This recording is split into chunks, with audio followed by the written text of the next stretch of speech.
Friends, Hindu ధర్మంలో యుగాలను 4 కాలాలుగా విభజించడం జరిగింది. అవి సత్యయుగం, త్రేతాయుగం, ద్వాపర యుగం, కలియుగం. అయితే ఈ 4 యుగాల మాదిరిగానే హిందూ మతంలో 4 ధామాలు కూడా ఉన్నాయి. ఇక అవి ఒకటి బద్రీనాథ్ ధామ్ అయితే మరొకటి రామేశ్వరం ధామ్, ద్వారకా ధామ్, జగన్నాథ్ ధామ్. అయితే మీకు తెలుసా ఈ ధామాలలో ఏ ఆలయం కలియుగంలో స్థాపించబడిందో? కాబట్టి ముందుగా మనం ఈ విషయం గురించి తెలుసుకుందాం. ఫ్రెండ్స్, ముందుగా బద్రీనాథ్ ధామ్ను సత్యయుగంలో స్థాపించడం జరిగింది. ఆ తరువాత త్రేతాయుగంలో రామేశ్వరం ధామ్, ద్వాపర యుగంలో ద్వారకా ధామ్ను స్థాపించడం జరిగింది. ఇక కలియుగంలో జగన్నాథులోని పూరి ధామ్ను స్థాపించడం జరిగింది. అయితే ఈ 4 ధామాల్లో కూడా ఒక విషయం మాత్రం చాలా కామన్గా ఉంటుంది. అదేమిటి అంటే ఈ 4 ధామాలలో కూడా విష్ణువు అవతారాల ద్వారానే స్థాపించబడింది.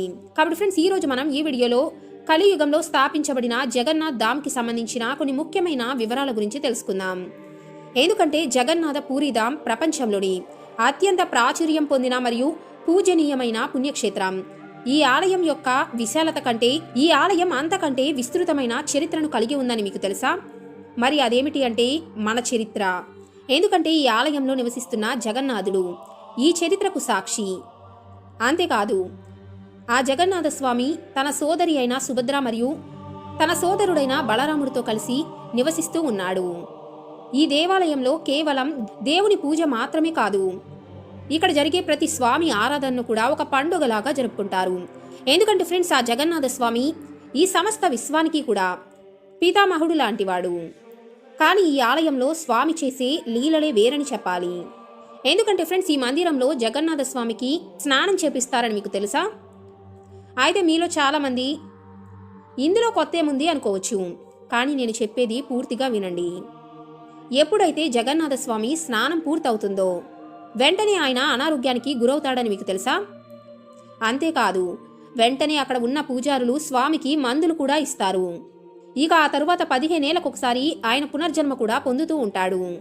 ఇక ఆయన కనుక కాలక్షేపం కానప్పుడు నగరంలో కాసేపు అలా నడుచుకుంటూ వెళ్లి తన భక్తులను కలుసుకొని వారి సమస్యలను విని ఆ తరువాత 7 రోజుల పాటు ఆయన అత్తగారింటికి కూడా వెళ్లి వస్తాడని మీకు తెలుసా? ఇప్పుడు చెప్పిన విషయాలు విని మీకు ఆశ్చర్యం కలగకపోతే ఇంకా ఆ స్వామి గురించి మిమ్మల్ని ఆశ్చర్యపరిచే మరికొన్ని విషయాలు కూడా ఉన్నాయి. జాగ్రత్తగా వినండి. ఆ జగన్నాథ స్వామి ఆలయంలో జరిగిన కొన్ని సంఘటనల ద్వారా తన భక్తులకు భవిష్యత్తులో రాబోయే ఆపదలు కానీ, విపత్తులు కానీ, మహమ్మారి వంటి అంటువ్యాధుల గురించి సంకేతాలు కూడా ఇస్తూ ఉంటాడు. అవును ఫ్రెండ్స్, మీరు వింటున్నది నిజం. ఎందుకంటే జగన్నాథ ఆలయం నిజంగా ఒక అద్భుతమైన ఆలయం. అందుకే సైంటిఫిక్ రీసెర్చ్ చేయడానికి కూడా ఇక్కడికి వచ్చే శాస్త్రవేత్తలు కూడా ఇక్కడ జరిగే అద్భుతమైన లీలలు చూసి వారి తలలు గోకుంటూ ఉంటారు. అంతేకాదు ఫ్రెండ్స్, ఈ ఆలయం గురించి మనకు తెలియని ఎన్నో కథలు, వాటి వెనుక ఎన్నో రహస్యాలు ఉన్నాయి. ఆ రహస్యాలను ఇప్పటి వరకు ఎటువంటి సైన్స్ కూడా సమాధానం చెప్పలేకపోతుంది. మరి ఆ విషయాల గురించి మీరు కూడా తెలుసుకోవాలి అనుకుంటే వీడియోను స్కిప్ చేయకుండా చివరి వరకు చూడండి.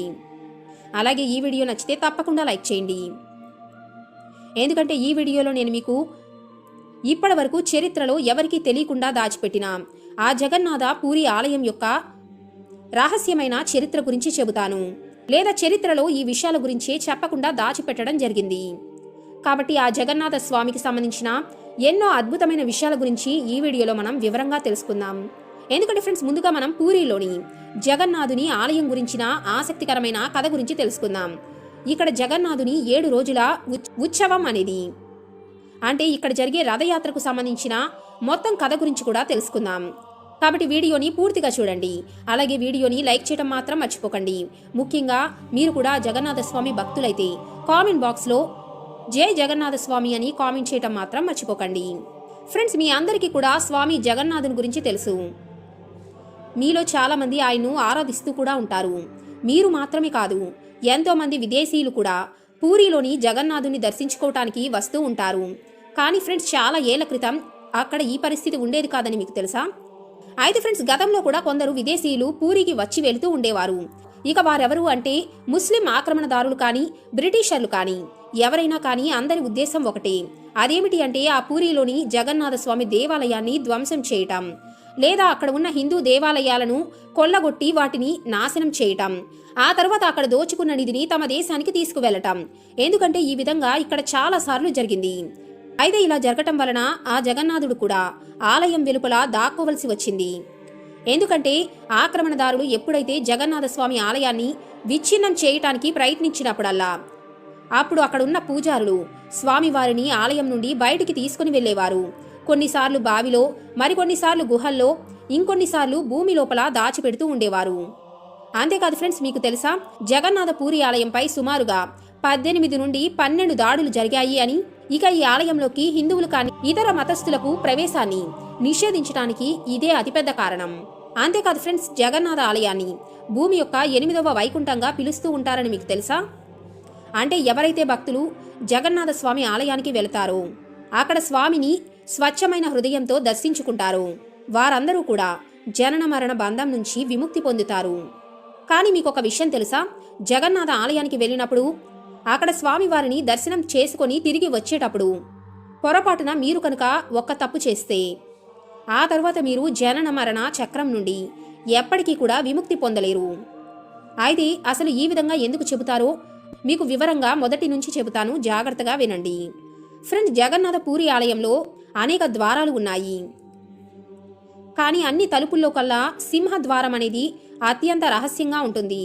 ఎందుకంటే అక్కడ 22 మిస్టరీ రహస్యమైన మెట్లు అనేవి ఉన్నాయి. ఇక అక్కడ ఉన్న ప్రతి మెట్టుకు కూడా దాని సొంత ప్రాముఖ్యత అనేది ఉంది. ఎందుకంటే అక్కడ ఉన్న కొన్ని మెట్లు అనేవి జ్ఞానానికి చిహ్నంగా భావిస్తూ ఉంటారు. ఇక మరికొన్ని మెట్లను పంచభూతాలకు ప్రతీకగా భావిస్తారు. అయితే వాటిలో అత్యంత ప్రత్యేకమైన మెట్లు నలుపు రంగులో ఉన్న 3వ మెట్టు.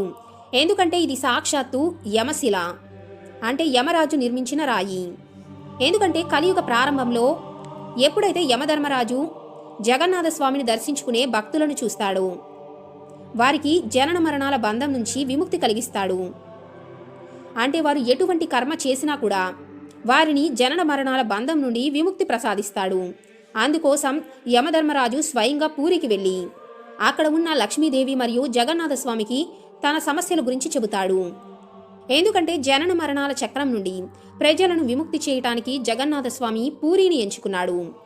అయితే యముడు చెప్పిన సమస్యలను విని వెంటనే లక్ష్మీదేవి యమధర్మరాజుని పూరిని వదిలి వెళ్లిపోమని చెబుతుంది.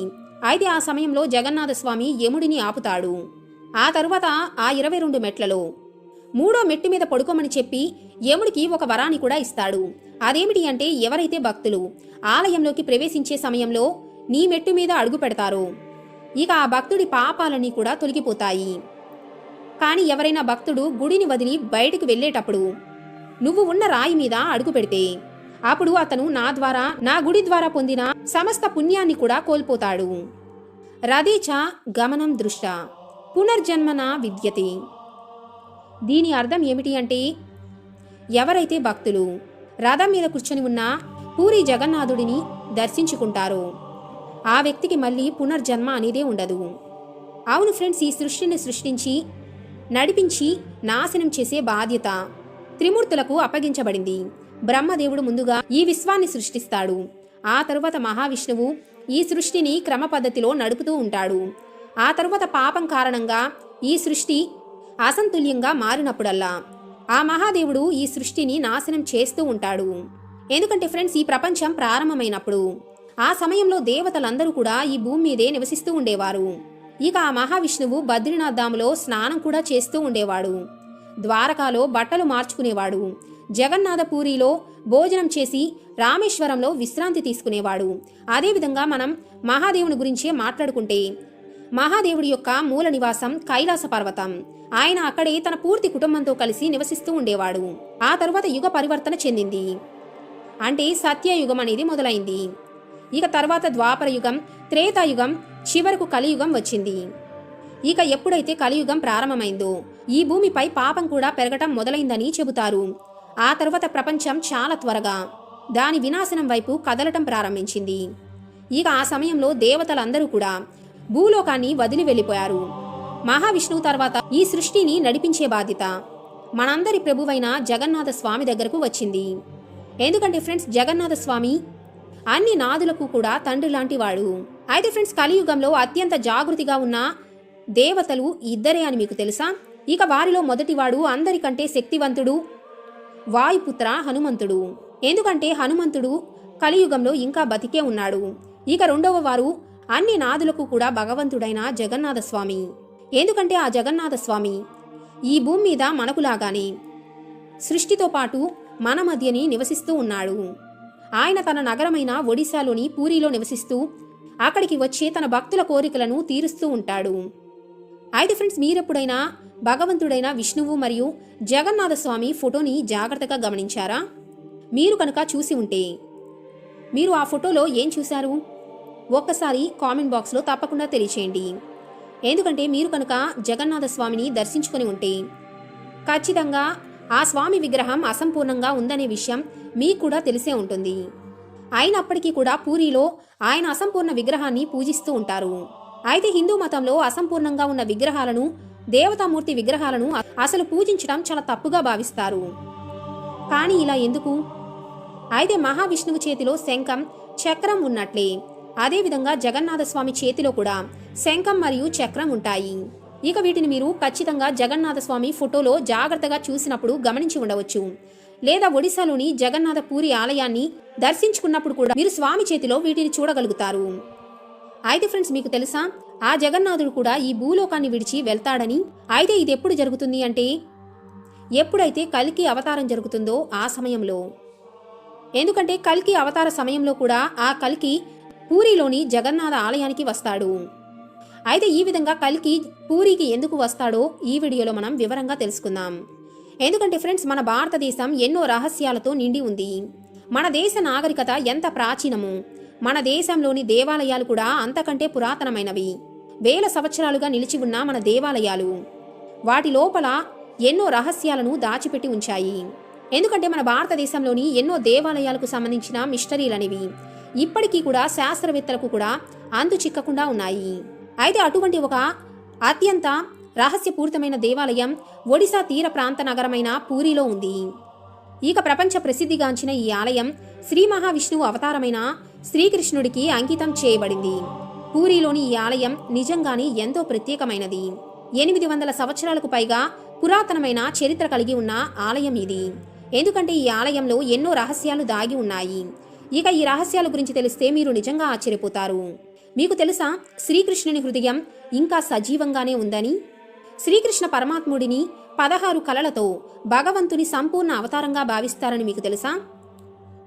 అయితే శ్రీకృష్ణ పరమాత్ముడు సర్వవ్యాప్తి అయినప్పటికీ కూడా శ్రీకృష్ణుని అవతార రూపంలో ఆయన జన్మించినప్పుడు ఆయన శరీరంలోని గుండె మాత్రం ఇప్పటికీ సజీవ స్థితిలో కొట్టుకుంటూనే ఉంది. అంతేకాదు ఫ్రెండ్స్, శ్రీకృష్ణ పరమాత్ముడు తన శరీరాన్ని విడిచిపెట్టి తన దేహాన్ని త్యాగం చేసినప్పుడు ఆ తరువాత ఆయన అంత్యక్రియలు నిర్వహించినట్లుగా చెబుతారు. అయితే అంతిమ సంస్కారాల్లో శ్రీకృష్ణుడి శరీరాన్ని పూర్తిగా పంచభూతాల్లో నిమజ్జనం చేశారు. కానీ ఆయన హృదయం మాత్రం అలాగే నిలిచిపోయింది. అంటే అగ్నిలో దహనమవుతున్న సమయంలో కూడా ఆయన హృదయం సజీవ వ్యక్తి గుండెలాగా కొట్టుకుంటూనే ఉంది. అంతేకాదు, శ్రీకృష్ణుని మరణానంతరం జరాసవర్ అనే ఒక గిరిజన వేటగాడు శ్రీకృష్ణుని శరీరాన్ని దహనం చేశాడని చెబుతూ ఉంటారు. కానీ ఆ సమయంలో శ్రీకృష్ణుని గుండె మాత్రం ఆ అగ్నిలో దహనం అవ్వదు. ఇక సాంప్రదాయాల ప్రకారం శ్రీకృష్ణుని అస్థికలను నీటిలో కలిపారు. అయితే నీటి శుద్ధి జరిగిన తరువాత ఆ అస్థికలు ఒక కలప రూపాన్ని సంతరించుకున్నాయి. ఆ తరువాత జగన్నాథస్వామి భక్తుడైన ఇంద్రదేవునికి ఈ కలప అనేది లభించింది. ఇక ఆ తరువాత విశ్వకర్మ ఈ కలప దుంగతో జగన్నాథుని విగ్రహాన్ని తయారు చేసి ఆ విగ్రహం లోపల శ్రీకృష్ణుడి గుండెను ప్రతిష్ఠిస్తాడు. ఇంకా ఏమని చెబుతూ ఉంటారు అంటే ఇప్పటికీ కూడా శ్రీకృష్ణుని హృదయం సజీవమైన వ్యక్తిలాగా కొట్టుకుంటూ ఉంటుందని. అంతేకాదు, ఇప్పటికీ కూడా శ్రీకృష్ణుని గుండె జగన్నాథుని విగ్రహం లోపలే ఉంది. ఎందుకంటే ఫ్రెండ్స్, ఇప్పటికీ కూడా జగన్నాథస్వామి విగ్రహం నుండి వినపడి ఈ గుండె చప్పుడు రహస్యం అనేది ఎవరూ కూడా కనిపెట్టలేకపోయారు. కానీ మీకు తెలుసా, ప్రతి 12 ఏళ్లకు ఒకసారి జగన్నాథస్వామి విగ్రహాలను మారుస్తూ ఉంటారు. ఈ ప్రక్రియని నవ్ కలేవర్ అని అంటారు. లేదా మనం ఈ ప్రక్రియను జగన్నాథస్వామి మళ్ళీ పునర్జన్మ పొందాడని కూడా చెప్పుకోవచ్చు. ఈ సమయంలో నగరం మొత్తం కూడా కరెంటు లేకుండా చీకటిగా చేస్తారు. విద్యుత్ ఆపివేసిన తర్వాత ఆలయం యొక్క మొత్తం ప్రాంతం కూడా కట్టుదిట్టం చేస్తారు. సిఆర్పిఎఫ్ మరియు ఎంతోమంది సైనికులు ఈ ప్రదేశానికి చేరిన తర్వాత అక్కడ ఆలయంలోకి ఎవరు కూడా ప్రవేశించడానికి వీలేదు. ఆ తర్వాత పూజారి కళ్ళకు గంతలు కడతారు. ఆయన చేతులకు మందపాటి బ్యాండేజీలు కూడా వేస్తారు. ఇక గుడిలో పూజారి వెళ్లిన వెంటనే అంధకారంగా ఉన్న చీకటి మధ్యలో విగ్రహం లోపల ఉన్న గుండె వంటి ఆ పదార్థాన్ని బయటకు తీస్తాడు. ఆ తరువాత కొత్త విగ్రహం లోపల ఆ గుండెను ప్రతిష్టాపన చేస్తాడు. ఇక శ్రీకృష్ణుని యొక్క ఈ హృదయాన్ని బ్రహ్మ పదార్థమని పిలుస్తూ ఉంటారు. అయితే ఫ్రెండ్స్, ఈ బ్రహ్మ పదార్థం యొక్క రహస్యం ఇప్పటి వరకు ఎవరికీ అంతు చిక్కని ఒక రహస్యం. కొన్ని వందల సంవత్సరాలుగా ఈ బ్రహ్మ పదార్థాన్ని మరొక విగ్రహంలో ప్రతిష్టాపన చేస్తూ ఉన్నారు. అయితే అత్యంత ఆశ్చర్యకరమైన విషయం ఏమిటి అంటే, బ్రహ్మ పదార్థాన్ని మార్చే పూజారికి కూడా తాను మరొక విగ్రహంలో ఏం ప్రతిష్ఠిస్తున్నాడో కూడా తెలీదు. ఎందుకంటే ఆ సమయంలో అతని చేతులకు బ్యాండేజీలు, కళ్ళకు గంతలు కట్టి ఉంటాయి కదా. అయితే బ్రహ్మ పదార్థాన్ని మార్చే పూజారి తాను మార్చే పదార్థం కుందేలు కదిలినట్టు దూకుడుగా ఉందని చెబుతూ ఉంటారు. అయితే ఫ్రెండ్స్, ఈ రోజుకి కూడా పూరి ఆలయం గురించి ఆశ్చర్యకరమైన విషయాలు వినేవారు ఈ బ్రహ్మ పదార్థానికి సంబంధించిన అద్భుతాన్ని కూడా వినే ఉంటారు. ఎందుకంటే ఈ బ్రహ్మ పదార్థం యొక్క అద్భుతాల వివరణ అనంతమనే చెప్పుకోవచ్చు. ఎందుకంటే ఫ్రెండ్స్, శ్రీకృష్ణుని దివ్య శక్తులన్నీ కూడా ఈ బ్రహ్మ పదార్థంలోనే దాగి ఉన్నాయి. అంతేకాదు, ఎప్పుడైతే కలియుగం ముగిసి కల్కి అవతారం అవతరిస్తుందో ఆ సమయంలో జగన్నాథ పూరి ఆలయం కూడా సముద్రంలో మునిగిపోతుందని చెబుతూ ఉంటారు. ఇక ఆ సమయంలో కల్కి దేవుడు కూడా జగన్నాథ పూరి ఆలయంలో ఉంచిన జగన్నాథ స్వామి విగ్రహంలోని బ్రహ్మ పదార్థం యొక్క శక్తులన్నిటినీ కూడా తనలో ఐక్యం చేసుకుంటాడు. ఇక ఆ సమయంలో బ్రహ్మ పదార్థం యొక్క హృదయ స్పందన ఆగిపోతుంది. అయితే ఫ్రెండ్స్, మీరు కల్కి అవతారానికి సంబంధించిన మరిన్ని వివరాలు తెలుసుకోవాలి అనుకుంటే తప్పకుండా కామెంట్ బాక్స్లో తెలియచేయండి. మనం మరొక వీడియోలో తప్పకుండా తెలుసుకుందాం. అయితే అసలు బ్రహ్మ పదార్థం గురించి సైన్స్ ఏం చెబుతుందో ఒక్కసారి మనం మాట్లాడుకుందాం. ఎందుకంటే ఫ్రెండ్స్, బ్రహ్మ పదార్థాన్ని ఆధునిక సైన్స్ దృష్టిలో అర్థం చేసుకోవటానికి ప్రయత్నిస్తే అసలు అదేమిటి అని ఎంతోమంది శాస్త్రవేత్తలు తెలుసుకోవటానికి ప్రయత్నించారు. మనందరికీ కూడా తెలుసు కదా, తల్లి గర్భంలో శరీరం తండ్రి వీర్యం ద్వారా సృష్టించబడుతుంది అని. ఇక ఎప్పుడైతే శరీరం సృష్టించబడుతుందో కానీ ఆ సమయంలో పిండంలో హృదయ స్పందన 2 నుండి 3 నెలల తర్వాత మాత్రమే ప్రారంభమవుతుంది. అయితే ఆ సమయంలో తల్లి గర్భంలోని పిండం గురించి, ఈ అద్భుతమైన చమత్కారం గురించి ఇప్పటి వరకు సైన్స్ కూడా కనిపెట్టలేకపోతుంది. అసలు ఈ ప్రక్రియ ఎలా జరుగుతుంది అని. అన్నిటికీ మించి అసలు ఎటువంటి ఒక పదార్థం శరీరంలోకి ప్రవేశించిన వెంటనే గుండె కొట్టుకోవటం మొదలవుతుంది అని. ఎందుకంటే ఇప్పటి వరకు సైన్స్ కూడా ఈ ప్రశ్నకు సమాధానం చెప్పలేకపోయింది. కానీ ఈ సమస్యకు సమాధానం కొన్ని వేల సంవత్సరాల క్రితం మన ఋషులు ఎప్పుడో కనిపెట్టారు. దీనినే సనాతన ధర్మంలో ప్రాణ ఊర్జ అని పిలుస్తారు. ప్రాణ ఊర్జానే మన వినాశకర శరీరానికి శక్తినిచ్చే శక్తి. ఇది మన శరీరంలో జీవశక్తిని, చైతన్యాన్ని విస్తరిస్తుంది. కాబట్టి మన శరీరానికి ప్రాణ ఊర్జనే మూలం. అదేవిధంగా ఇది అపరిమితమైనది. అయితే ఫ్రెండ్స్, ఈ ప్రాణ ఊర్జ విశ్వం యొక్క సృజనాత్మక శక్తిలో ఒక భాగం మాత్రమే. దీన్ని మనం ఏ విధంగా అర్థం చేసుకోవచ్చు అంటే, మనం మన శరీరాన్ని ట్రాన్స్ఫార్మర్గా అనుకుంటే ప్రాణ ఊర్జ అనేది మన శరీరానికి విద్యుత్తును ప్రసరింపచేస్తుంది. అంటే ఈ ప్రాణ ఊర్జ మన శరీరానికి 220 వోల్టుల శక్తి లేదా 21,000 వోల్టుల శక్తిని అందించినా కూడా మన శరీరానికి ఈ శక్తి నుండి జీవశక్తి పొందటం మాత్రమే కాదు, మరింత ఆశ్చర్యకరంగా మరిన్ని ఫలితాలను కూడా ప్రసాదిస్తుంది. అంతేకాదు, మన దేశంలో ఉన్న మహాసిద్ధులు, యోగులు మన శరీరంలో ఉన్న ఈ ప్రాణ ఊర్జా శక్తి సజీవంగా ఉన్న శరీరం నుండి బయటకు వచ్చే ఒక మార్గాన్ని కూడా కనిపెట్టారు. ఇక ఆ తరువాత వారి ఇష్టానుసారం వారికి నచ్చిన మరొక శరీరంలోకి కూడా ప్రవేశించే మార్గాన్ని కూడా కనిపెట్టారు. ఇక ఈ మార్గాన్ని సాధారణ భాషలో పరకాయ ప్రవేశం అనే పేరుతో పిలుస్తారు. హిమాలయాల్లోని గుహల్లో ధ్యానం చేసే ఎంతోమంది యోగులు ఇటువంటి ప్రక్రియను చేసి ఉండటాన్ని మీరు వినే ఉంటారు. అందుకే వారు ధ్యానం చేసే సమయంలో వారి శరీరానికి ఎప్పుడు కూడా ఎటువంటి సమస్య అనేది ఉండదు. అయితే ఫ్రెండ్స్, శ్రీకృష్ణ పరమాత్ముని మనం శక్తికి పూర్ణ రూపంగా భావిస్తూ ఉంటాం కదా. మరి ఆయన ప్రాణ ఊర్జ శక్తి ఏ విధంగా ఉంటుందో మీరే ఆలోచించండి. అయితే ఫ్రెండ్స్, ఇప్పుడు మనం జగన్నాథ ఆలయానికి సంబంధించిన మరికొన్ని రహస్యాల గురించి కూడా తెలుసుకుందాం. ఆ రహస్యాలలో ముఖ్యమైనది జగన్నాథ స్వామి రథయాత్ర రహస్యం. ఒడిశాలోని పూరిలో జరిగే ఈ రథయాత్రకు 500 ఏళ్ల చరిత్ర ఉంది. ఎందుకంటే ఈ రథయాత్ర గురించి స్కంద పురాణం నారద పురాణం, పద్మ పురాణం, బ్రహ్మ పురాణంలో కూడా వివరించబడి ఉంది. ఈ పురాణాల్లో ఏమని చెప్పారు అంటే, ఈ రథయాత్రలో జగన్నాథ స్వామితో పాటు ఆయన సోదరుడైన బలభద్రుడు, సోదరి అయిన సుభద్ర కూడా రథం ఎక్కుతారు.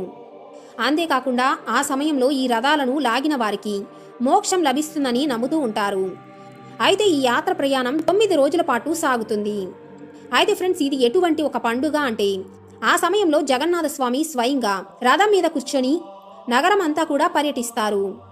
ఇక చివరికి తన యాత్రను ముగించుకొని తన అత్తగారి ఇల్లైన గుణించ ఆలయానికి చేరుకుంటాడు. అయితే ఫ్రెండ్స్, ప్రతి సంవత్సరం కూడా ఈ రథయాత్రలో ఒక సంఘటన జరుగుతూ ఉంటుంది. అదేమిటి అంటే, ఆ రోజు తప్పకుండా వర్షం పడుతుంది. ఎందుకంటే దీనికి చరిత్రే సాక్ష్యం. ఇప్పటి వరకు జరిగిన ప్రతి రథయాత్రలో కూడా వర్షం కురవని రథయాత్ర ఏ సంవత్సరం కూడా లేకుండా లేదు.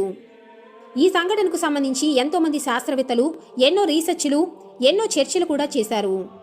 మరికొంతమంది ఇది కేవలం ఒక యాదృచ్ఛిక సంఘటనే అని చెబుతూ ఉంటారు. అయితే ఫ్రెండ్స్, యాదృచ్ఛికం అనేది కొన్నిసార్లు మాత్రమే జరగవచ్చు. కానీ ఏళ్ల తరబడి రథయాత్రలో వర్షం పడటం ఖచ్చితంగా యాదృచ్ఛికమైతే కాదు కదా. ఇక మరొక ఆశ్చర్యకరమైన రహస్యం, జగన్నాథుని రథం ఆలయం వద్ద ఆగే రహస్యం. అదేవిధంగా హిందూ పుణ్యక్షేత్రమైన ఈ దేవాలయానికి ముస్లింలకు ఉన్న సంబంధం ఏమిటో కూడా తెలిస్తే మీకు మరింత ఆశ్చర్యం కలుగుతుంది. దీనికి సంబంధించిన ఒక కథ కూడా ప్రాచుర్యంలో ఉంది.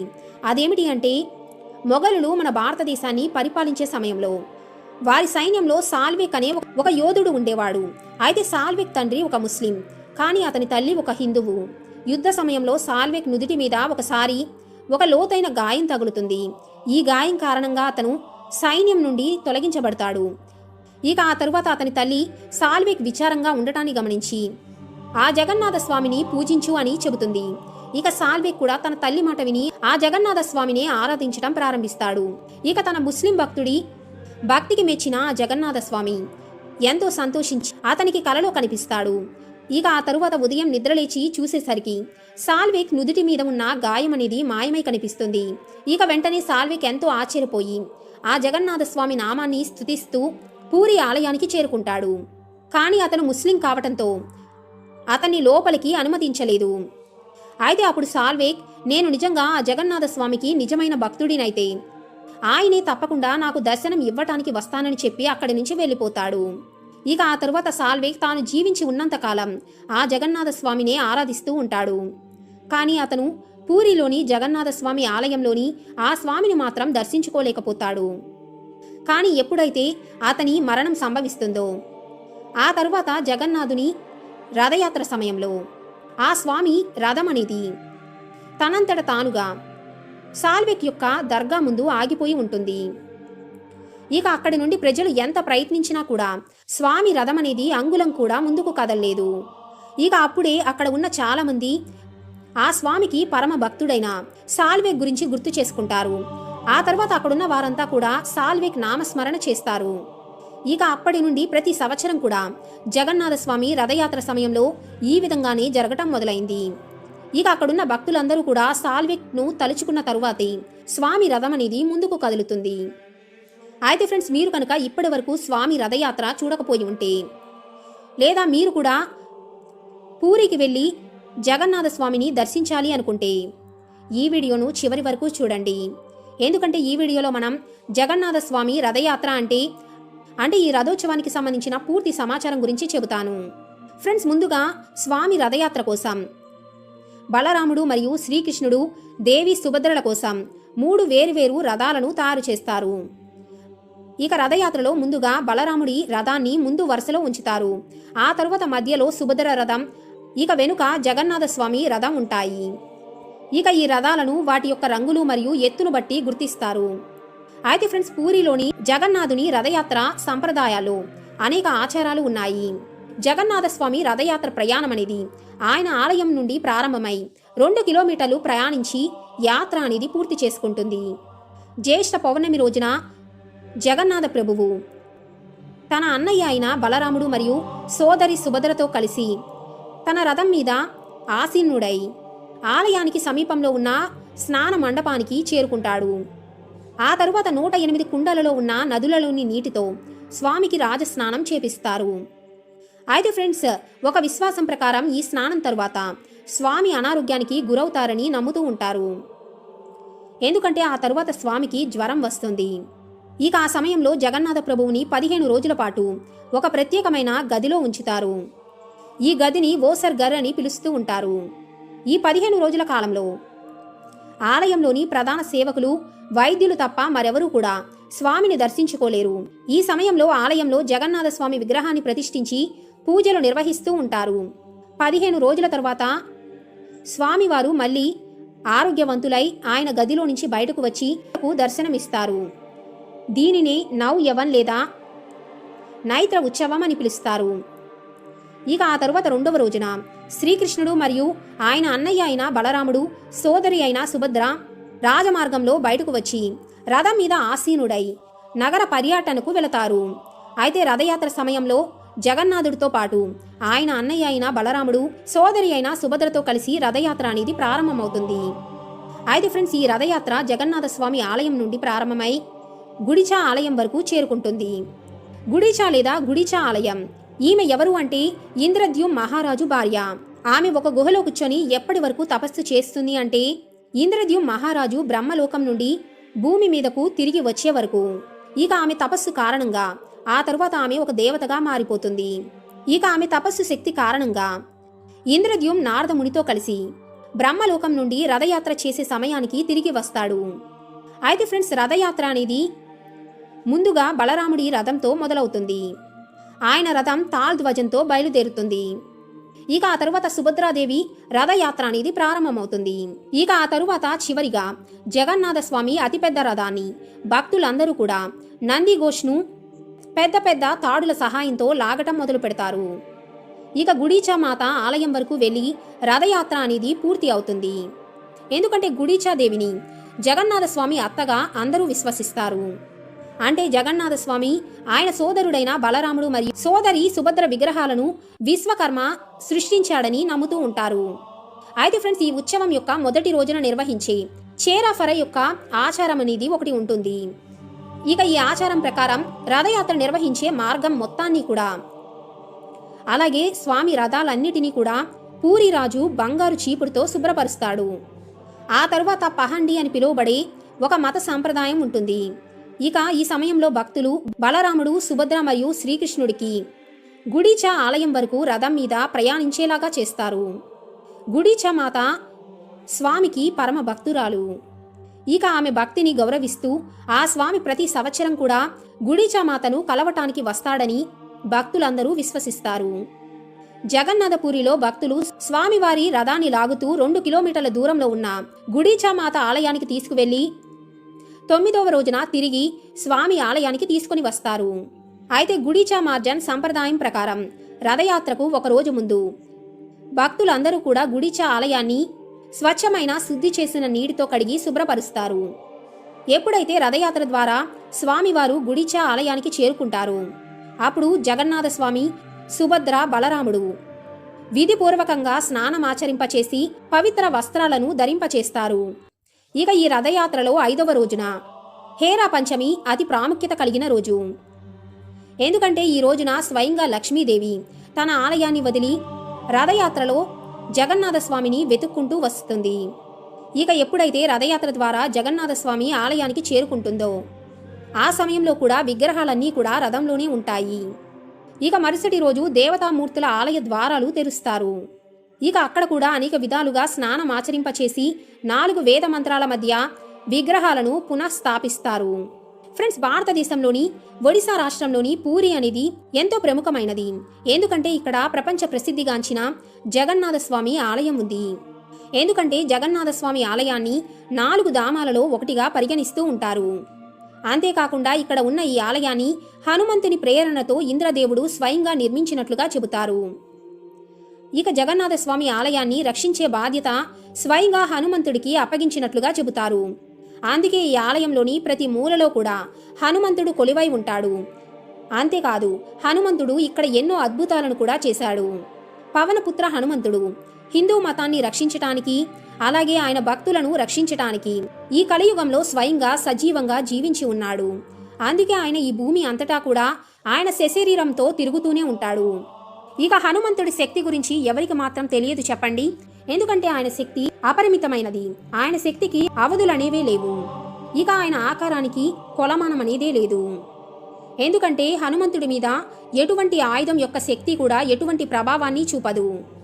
అందుకే ఎవరైతే భక్తులు ఆ హనుమంతుడిని ధ్యానించి పూజలు చేస్తూ ఉంటారో వారందరూ కూడా శ్రీరాముని అనుగ్రహాన్ని కూడా పొందుతారు. ఎందుకంటే ఫ్రెండ్స్, హనుమంతుడిపై శ్రీరాముని ప్రత్యేకమైన అనుగ్రహం ఉంటుంది. ఎవరైతే నిర్మలమైన మనస్సుతో శ్రీరాముడిని హనుమంతుడిని ధ్యానిస్తూ ఉంటారో వారి కష్టాలన్నీ కూడా నశించిపోతాయి. అంతేకాదు, హనుమంతుడు స్వయంగా శివుని యొక్క 11వ రుద్రావతారం. అందుకే ఆయన అత్యంత శక్తిమంతుడు మరియు తెలివైనవాడు.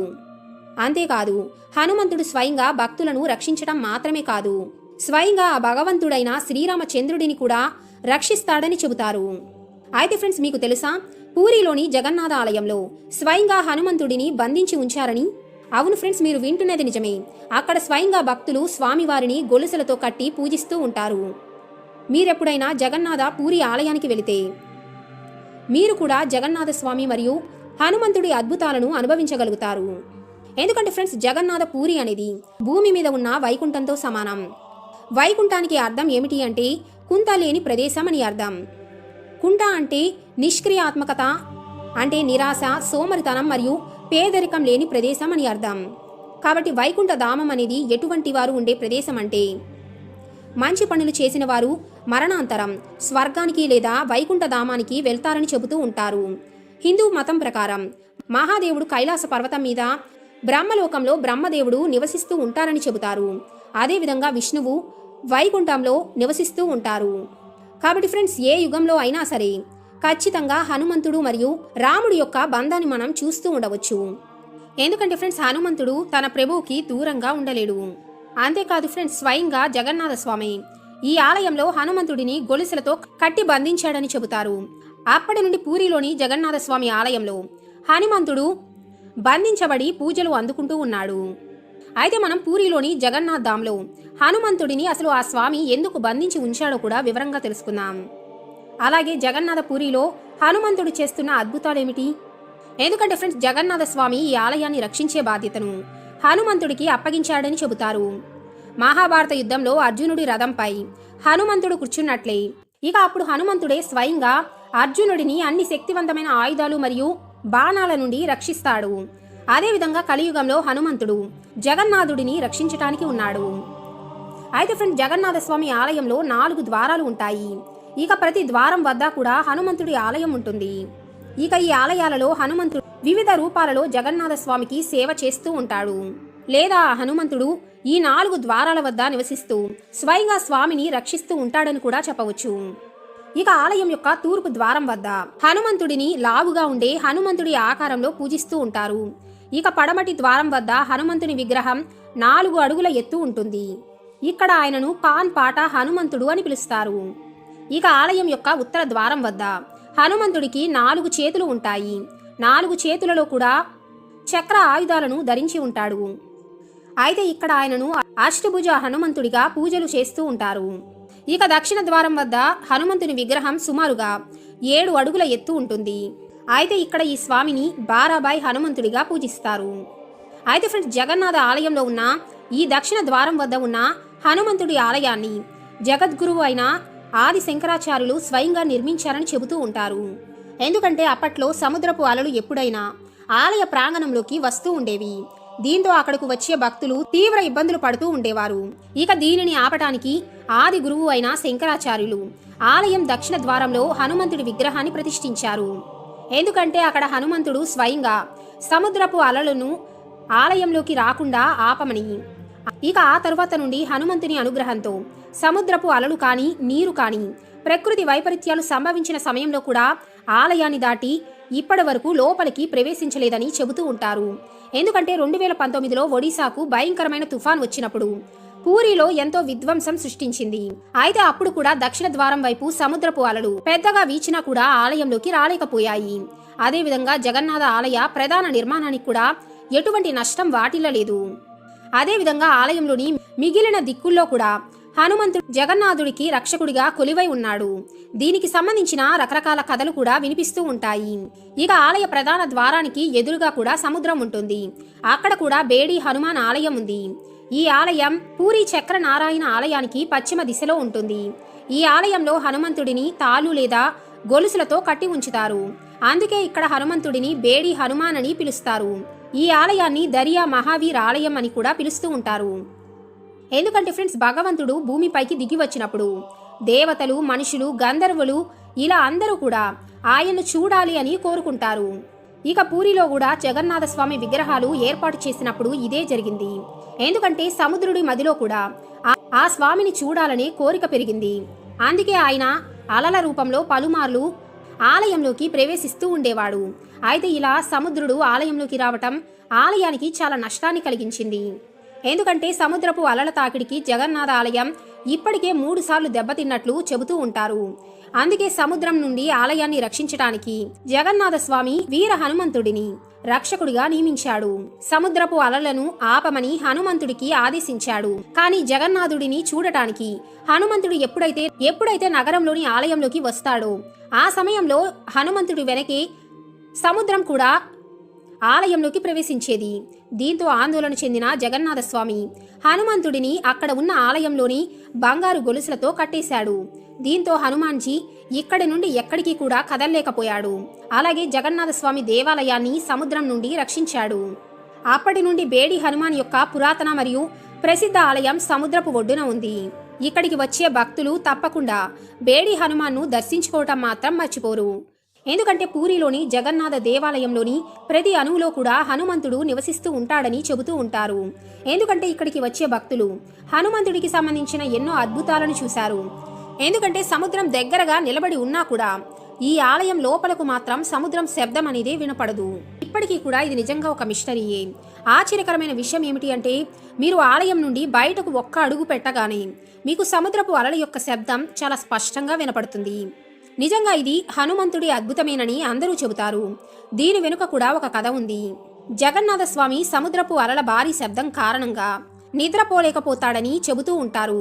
నిద్రపోలేకపోతున్నాడని తెలుసుకున్న హనుమంతుడు తన శక్తితో తనని తాను 2 భాగాలుగా విడగొట్టుకుంటాడు.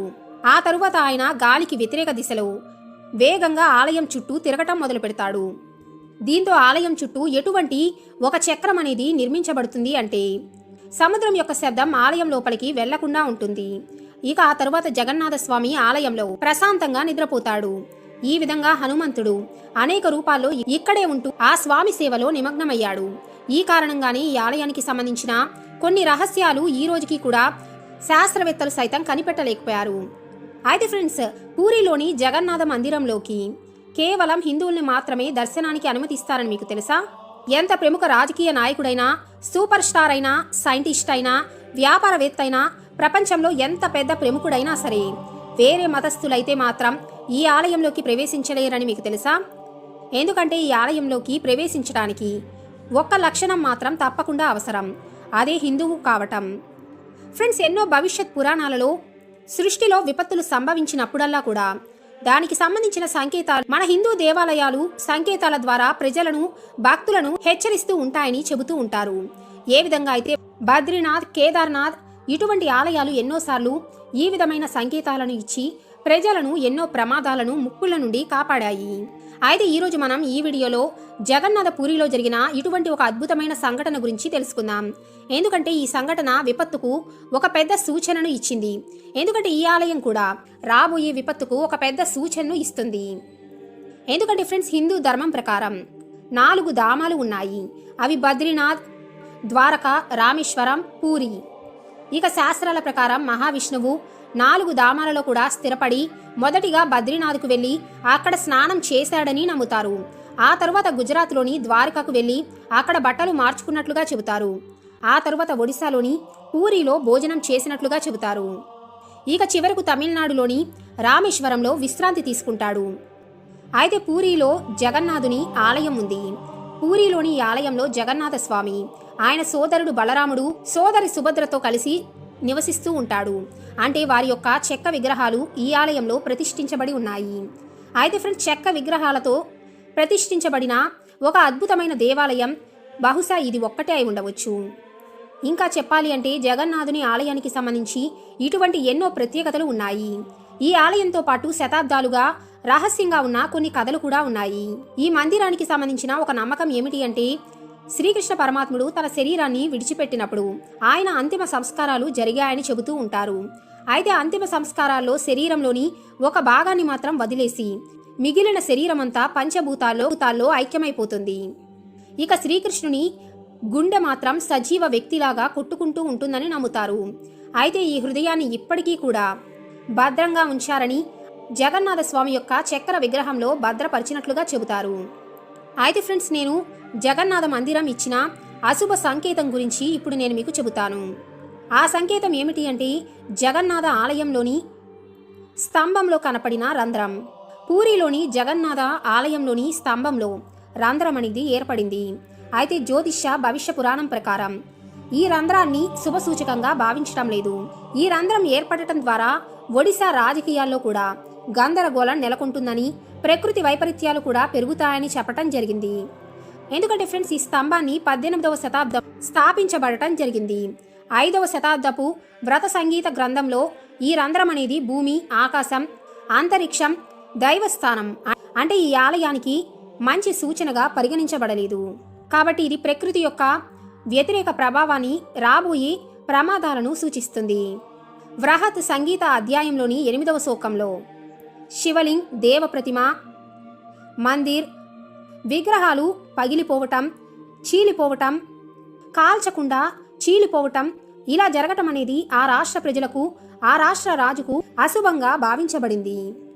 ఎందుకంటే ఫ్రెండ్స్, మీకు ఒక విషయం తెలిస్తే మరింత ఆశ్చర్యం కలుగుతుంది. గత సంవత్సరం గుజరాత్లోని ద్వారకాధీశ్ ఆలయం అంచున కూడా పిడుగు పడటం కూడా ఒక అశుభ సూచకంగా భావించడం జరిగింది. ఇక ఆ తరువాత అక్కడ ముఖ్యమంత్రి పీఠానికి కూడా ముప్పు పొంచడం జరిగింది. ఎందుకంటే గత ఏడాది జూలై 13న గుజరాత్లోని పురాతన ద్వారకాధీశ్ ఆలయ గోపురంపై 52వ గేటు దగ్గర ఉన్న ధ్వజస్తంభంపై పిడుగుపడి విద్యుత్ సరఫరా నిలిచిపోయింది. ఇక ఆ సమయంలో ఆలయంలోని కొన్ని గోడలు కూడా కాలిపోయి నల్లబడ్డాయి. ఇక ఆ తర్వాత సెప్టెంబర్ 12న గుజరాత్ ముఖ్యమంత్రి విజయ్ రూపానీ కూడా తన మంత్రులందరితో కలిసి రాజీనామా చేయటం జరిగింది. ఇక ఆ తర్వాత కేంద్ర నాయకత్వం సూచన మేరకు భూపేంద్రభాయ్ పటేల్ కొత్త ముఖ్యమంత్రిగా కూడా నియమితులైన విషయం తెలిసిందే కదా. అంతేకాదు ఫ్రెండ్స్, ఈ సంఘటన తరువాత కూడా ఒడిశాలోని జగన్నాథ పూరి ఆలయం వంటగదిలో అకస్మాత్తుగా మంటలు చెలరేగాయి. ఇక ఆ తరువాత ఈ విషయాన్ని అధికారులు స్వయంగా వెల్లడించడం జరిగింది.